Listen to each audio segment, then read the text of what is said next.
Bueno, el pronóstico, la mayoría de los pacientes con pericarditis aguda, que son la mayoría virales o idiopáticas, tienen buen pronóstico a largo plazo. Pero muchos tienen recurrencias. Y, y esto es un problema porque altera la calidad de vida de los pacientes. Son pacientes que tienen dolor mucho tiempo, que tienen que ir todo el tiempo al hospital, que tienen que tomar más medicación por más tiempo, ¿sí? Y lo peor de esto es que en realidad las recurrencias se asocian sobre todo a un tratamiento subóptimo en el tiempo o que se disminuyeron las dosis antes de lo debido, y además porque también tiene que ver con que no recibieron colchicina en el episodio agudo. La colchicina reduce a la mitad la tasa de recurrencia, esto es importante. Y las complicaciones no son muy frecuentes. El taponamiento cardíaco ocurre raramente en los pacientes con pericarditis idiopática y tiene más que ver con etiologías específicas como cáncer, tuberculosis y pericarditis purulenta. Lo mismo que la pericarditis constrictiva, es de bajo riesgo esta evolución en pacientes con pericarditis idiopáticas y virales de menos del 1%, tiene un riesgo intermedio de 2 al 5% las etiologías autoinmunes, inmunomediadas y neoplásicas, y sí tienen alto riesgo de evolucionar a una pericarditis constrictiva las etiologías bacterianas, sobre todo tuberculosis, y las que hacen una pericarditis purulenta. El tratamiento se basa en la restricción de la actividad física, tratamiento antiinflamatorio, muchas veces es esto lo único que necesita el paciente.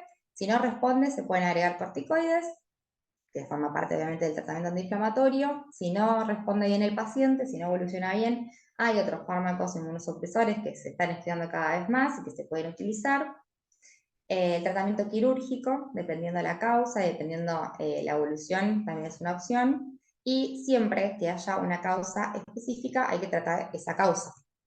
Ya la afección pericárdica viene segunda, o sea, a la causa específica, entonces es muy importante buscarla y tratarla.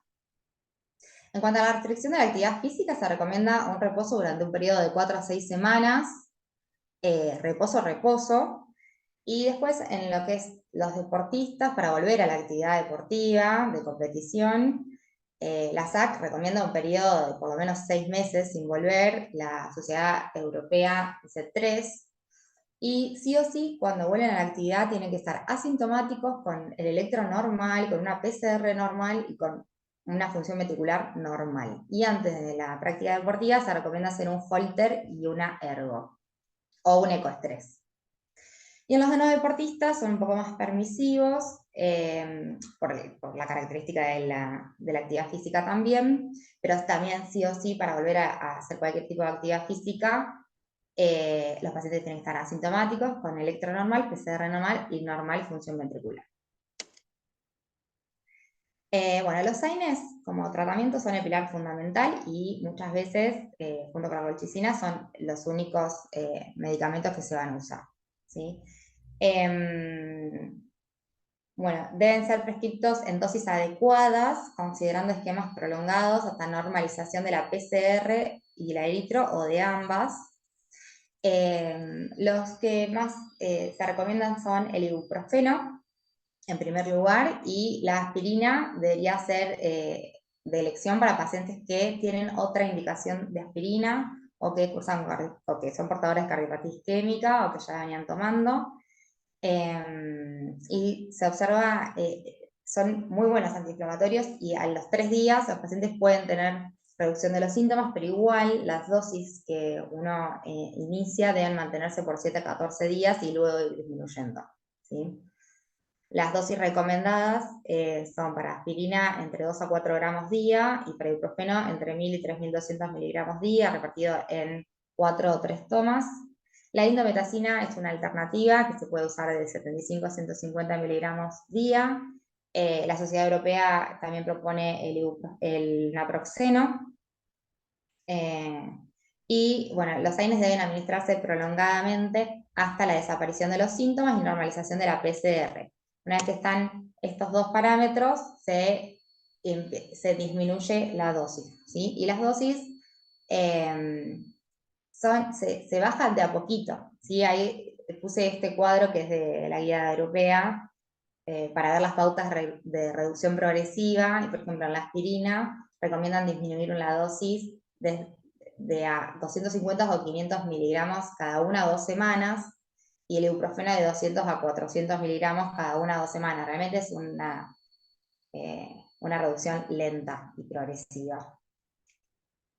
El tratamiento para bajarlas recomiendan en el primer episodio mantenerlo 1 o 2 semanas, y en las recurrencias hasta 4 semanas, como inicialmente.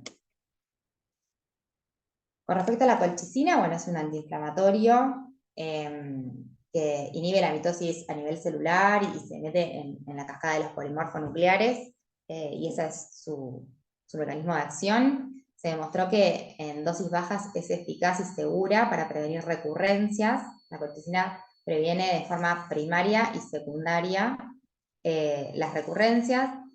Y si no hay contraindicaciones o indicaciones específicas, debe considerarse tratamiento de primera línea asociado a los AINES en las pericarditis, tanto agudas como recurrentes. Las dosis son de 2 miligramos día por los primeros 1 o 2 días, y luego 1 miligramo día en 2 tomas, o 0,5 cada 12. Y en pacientes de menos 70 kilos o que no lo toleran porque tiene mucha alteración digestiva, se puede usar 0,5 miligramos día, ¿sí? Y la duración del tratamiento con colchicina la recomiendan por 3 a 6 meses, o sea, un tratamiento prolongado. En casos recurrentes y más graves, algunos proponen hasta casi 2 años, ¿sí? Dependiendo de la cantidad de recurrencias, pero es un tratamiento para que se prolonga en el tiempo. Con respecto a los corticoides, es bastante controversial. Los corticoides son muy buenos antiinflamatorios y reducen muy rápido los síntomas y generan una remisión inicial, pero están asociados a mayor número de recurrencias y complicaciones. Entonces hay que indicarlos o cuando tienen otra indicación por alguna afección sistémica, o cuando realmente no hay respuesta con los antiinflamatorios y la colchicina sola, ¿sí? Y sí o sí hay que hacerlo en dosis bajas, excepto que el paciente por otra causa requiera dosis más altas, ¿sí? En dosis bajas tienen menos tasa de remisión. Y particularmente los corticoides, lo que dicen las guías todo el tiempo es que la reducción debe ser muy gradual y muy lenta. Si cuando se está haciendo la reducción de la dosis se ve que vuelven los síntomas, se puede volver a la dosis que tenías antes de la reducción, pero no aumentarlo, y siempre tratar de no aumentarlos y no recolocarlos, y si es necesario con dosis la mínima que tenía antes. No sé si se entiende, pero las dosis altas de corticoides es lo que más está relacionado con las recurrencias. Si los fármacos anteriores no funcionan, bueno, hay algunos nuevos, hay muchos más que en realidad estos, acetoprina, inmunoglobulinas y anakinra, son los que ya están demostrados que andan bien y que funcionan y que son una alternativa cuando los pacientes no evolucionan adecuadamente. Hay un montón más, pero todavía la evidencia no es muy concreta, así que ni los puse porque ni siquiera tienen una recomendación fuerte. Estos tampoco tanto, pero bueno, se pueden tener en cuenta si el paciente evoluciona mal. Y por el otro lado, los tratamientos quirúrgicos. Acá la SAC propone un algoritmo de cuándo deberíamos hacer una pericardiocentesis, y en primera instancia habla de los pacientes con tamponamiento cardíaco y sospecha de etiología bacteriana entre esta tuberculosa y neoplásica, se debería hacer una pericardiocentesis. Si no tiene alteración hemodinámica, o sea, no tiene tamponamiento cardíaco, no sospechas que sea tuberculosis o neoplasia, pero sí parece que tiene una pericarditis, lo tratás como pericarditis. Si no tiene signos de inflamación, pero tiene, por ejemplo, un derrame, hay que ver si tiene otros diagnósticos asociados, ¿sí? Si los tiene, hay que tratar la condición asociada, y si no, no se hace nada, excepto que el derrame sea voluminoso, o sea, no se hace nada, se sigue en el tiempo, excepto que sea voluminoso más de 20 milímetros, y ahí sí es nuevo, y en el eco se puede ver que en el eco o en la reso, se puede ver que hay un colapso de la aurícula derecha o es crónico, también está recomendada la pericardiocentesis. Si no, seguimiento clínico. Con respecto a otros tratamientos quirúrgicos, la pericardiectomía y la ventana pericárdica son alternativas. Las dos guías le recomiendan para las recurrencias frecuentes, altamente sintomáticas y refractarias al tratamiento médico, y la SAC agrega la palabra máximo, refractarias al tratamiento máximo. O sea, hay que, obviamente, intentar no llegar, o sea, calmar los síntomas y la resolución con el tratamiento médico. Y si no funciona, se puede hacer, esto lo hace un cirujano. Eh, Más que nada para alivio de los síntomas, y sí tiene más beneficios en la pericarditis constrictiva, que después vamos a ver. Bueno, pericarditis recurrente, como habíamos dicho, es aquella que tuvo un episodio de pericarditis aguda y una remisión de 4 a 6 semanas en el medio sin síntomas ni parámetros de inflamación, que vuelve a tener estos nuevamente, ¿sí? La tasa de recurrencia es desde el 15 al 30%, puede aumentar hasta el 50% en pacientes que no fueron tratados con colchicina, y sobre todo si fueron tratados con corticoides. Y una causa frecuente de recurrencias es, como dije, el tratamiento inadecuado del primer episodio, con dosis subóptimas y reducciones muy rápidas del tratamiento antiinflamatorio. El diagnóstico es igual que para la pericarditis aguda, bueno, con este episodio de remisión en el medio, y también se puede apoyar en los mismos métodos diagnósticos que la pericarditis aguda. El tratamiento en primera instancia también es con antiinflamatorios, aspirina, AINES o AINES más colchicina.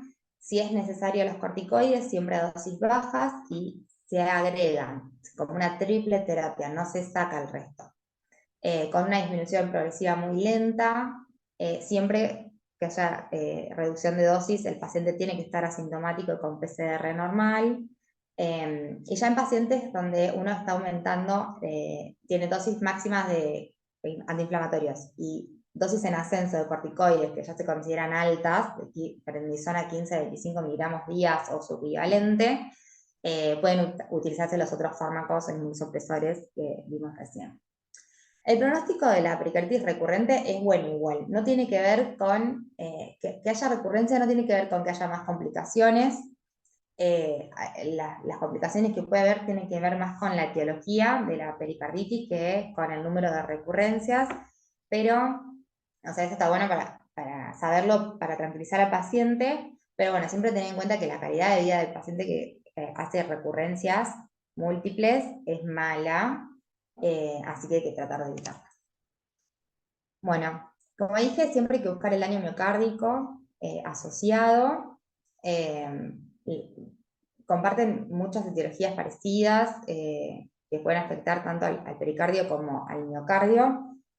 eh, y las afecciones que están asociadas a daño miocárdico pueden ser la miopericarditis con troponinas altas, o la perimiocarditis con troponinas altas y disfunción contráctil del ventrículo izquierdo. Frecuentemente los podemos ver como pacientes con dolor torácico, tanto pericárdico como más simulando un síndrome coronario agudo, ¿sí? Que puede llegar a tener roce pericárdico, elevación del ST difuso, que puede tener derrame pericárdico, que tiene parámetros de inflamación, PCR, eritro o leucocitosis en el laboratorio, y además tiene troponinas elevadas. Bueno, siempre que tiene troponinas elevadas una pericarditis, hay que internarlo para monitorizarlo para el tratamiento, pero ambas entidades son de buen pronóstico y no suelen evolucionar con complicaciones, y es una de las pocas afecciones donde la elevación de la troponina no marca mal pronóstico, y tampoco la cantidad de troponina. No significa que el paciente tenga más complicaciones cuanto más elevación tenga de troponinas. Y además se ve que, por ejemplo, la disfunción del ventrículo izquierdo, si la tiene, a los 12 meses casi todos los pacientes ya no la tienen, normalizan. Y lo que sí recomiendan las 2 guías es que si el cuadro clínico hace sospechar un síndrome coronario agudo, tiene que hacerse una cinecoronariografía. Bueno, este algoritmo terapéutico, para resumir, cuando hacemos el diagnóstico de pericardis aguda con 2 de 4 criterios, en primera instancia vamos a tratarlo con aspirina o AINES más colchicina más restricción de la actividad física. Si esto a la semana el paciente no evoluciona bien, podemos agregar dosis bajas de corticoides. Si se trata de una pericarditis recurrente, hacemos los mismos 2 pasos y si el paciente no evoluciona bien, podemos agregar los fármacos inmunosupresores y si no funciona el tratamiento médico completo y óptimo, se puede optar por una intervención quirúrgica. En cuanto a la evolución, puede ir hacia la curación espontánea y con buena respuesta a los antiinflamatorios y no mucho más. Puede volverse una pericarditis incesante, que es que dura más de 4 a 6 semanas con síntomas. Puede ser una pericarditis recurrente, después de un periodo de 4 a 6 semanas de remisión, vuelven los síntomas y vuelve la inflamación. O complicarse con una pericarditis constrictiva o taponamiento cardíaco.